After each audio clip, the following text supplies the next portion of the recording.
I sent them a journal of American Doctors Society.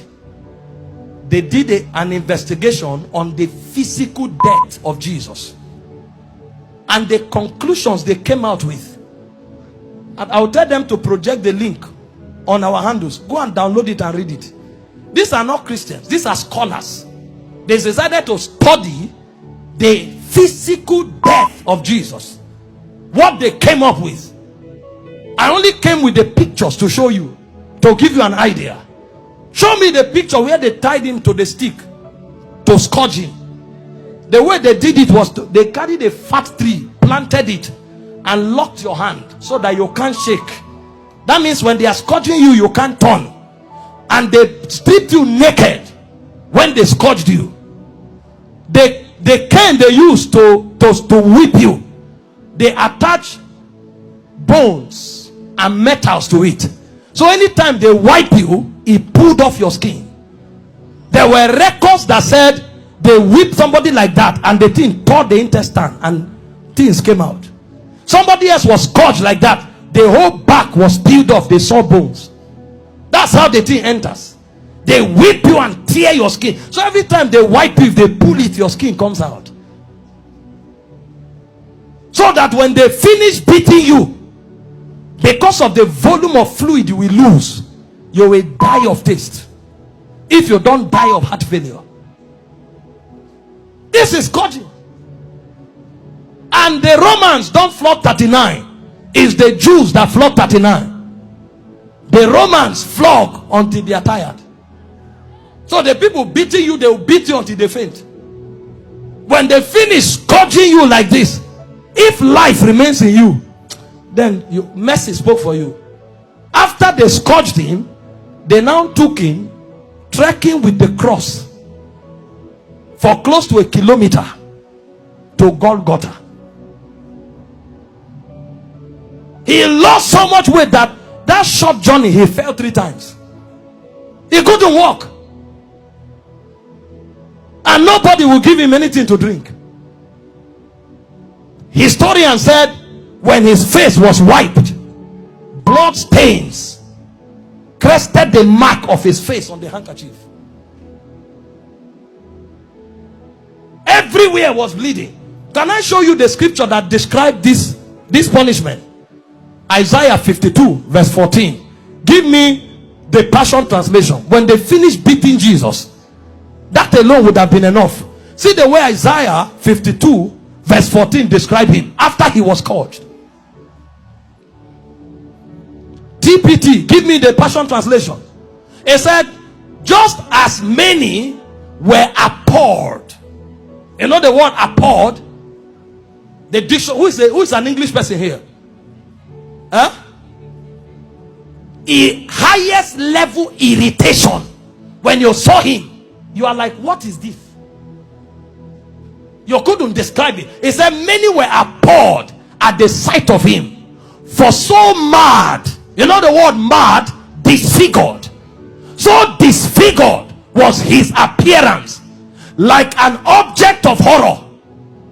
When he came out of the scourging, if you saw him, you thought he was an object of horror. And he said he no longer looked like a man. They literally disfigured him. And they didn't stop there. They now gave him the cross, carried it, and went to Golgotha. Then they began crucifixion. In crucifixion, they nail you at your wrist, because the idea was for you to hang there until you suffocate. You know, the word excruciating didn't exist until the Romans started crucifying people, because the word excruciating comes from the word cruciating, and the word cruciate comes from crucifix. So it's excruciating is actually a pain you feel when you are crucified, because there's no pain in that class. When a man is crucified, his whole weight hangs on his wrist, and the only support he has are the nails on his toes. And when they crucify you, you saw a picture of Mel Gibson where you were straight. You can't be straight when they crucify you, because your back, there's no space to stand straight. you have to turn sideways to hang. Because this is how you hang. Your weight actually hangs on your wrist.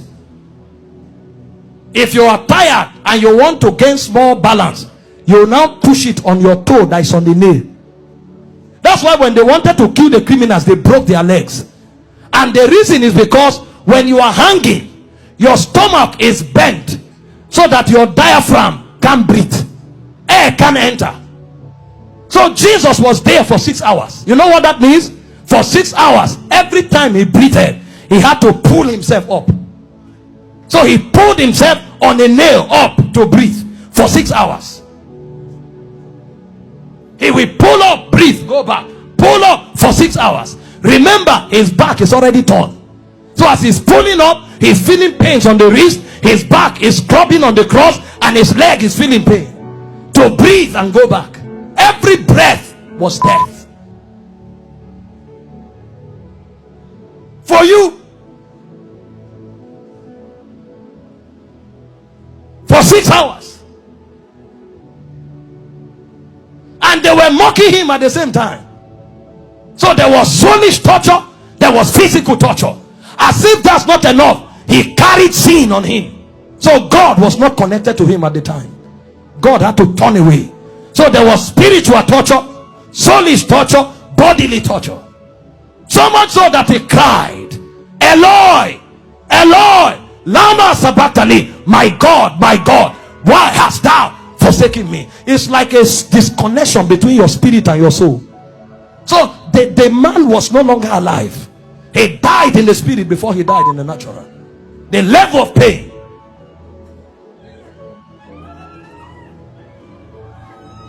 We don't know what was done for us. In 6 hours. Can you imagine? And guess what? His mother was there. Can you stand naked before your mother?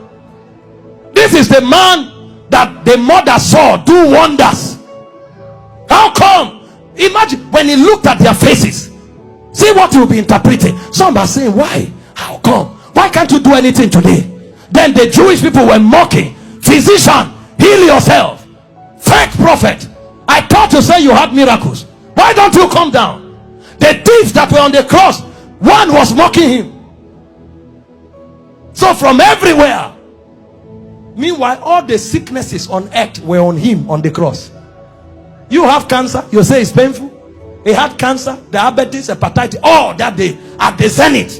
Because he carried sickness, he carried sin, and he carried the reproach of God. You don't know the reproach of God until you go to hell.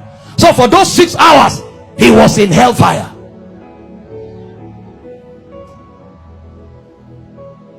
Until a point came when the price was paid, he looked up and said, I'm thirsty.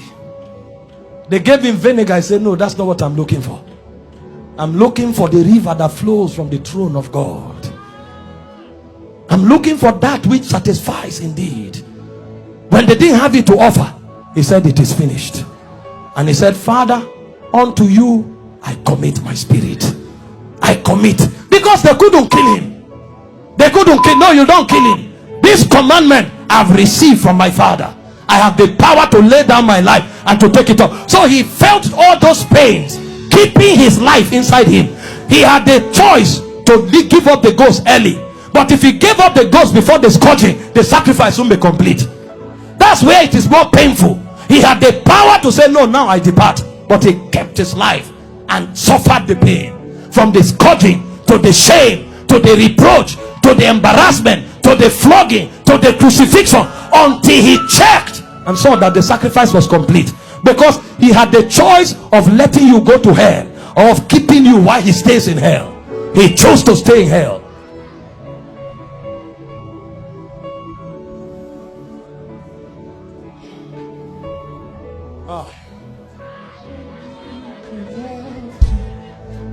No throne without the cross. There's no sacrifice without your blood. All this you did for me. No me without you.